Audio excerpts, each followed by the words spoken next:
Hi, I'm Ravi Parekh. And I'm Aaron Pandian. In our freshman year of college, our close friend took the lives of himself and his family in a tragic murder-suicide. Allen police say two brothers killed four family members before killing themselves over the weekend. To remember the six killed in a mass murder-suicide earlier this week. Murder-suicide. Murder-suicide. Like none other in Allen's history that's certainly shaken this community. 4 years later, we finally feel ready to talk about our story. We came into college during the height of the COVID pandemic. What this meant for us were cafeteria meals to go, meetings online, and it was just really hard to meet friends. I think the person that felt this the most was our roommate, who we found out came into college struggling severely with his mental health.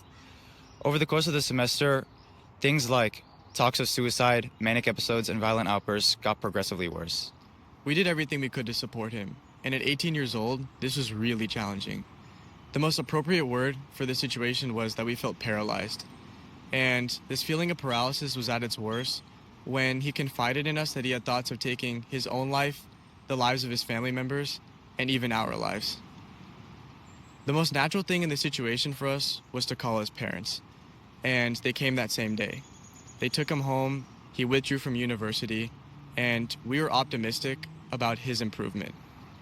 But on April 5th of 2021, we got a call from a friend back at home that him and his family had been found shot dead in their home. We felt disillusioned, and I remember Aaron and I kept looking in each other's eyes, repeating, "I can't believe he actually did it. I can't believe he actually did it."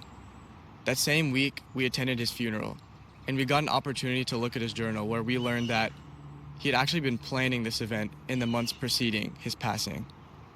We also learned that his parents, although really loving and wanting to support him, just didn't know how to. While we were dealing with both guilt and grief, we focused on how we could turn this tragedy into a vehicle for positive change. After months of reflection, we realized that peers are lost on how to support each other, that there is a lack of understanding of mental health care, and that there's a strong stigma in our South Asian community. These were the main contributing factors to our roommate's passing. With these gaps in mind, we founded the Mental Health Initiative for South Asians. And for the last 4 years, we've been working to empower South Asian students around the country to leverage technology, education, and research to bridge critical gaps in the understanding of mental health care in our South Asian communities. We are now working to create a cultural movement. Follow us on our journey, and together, let's normalize these conversations and break the cycle.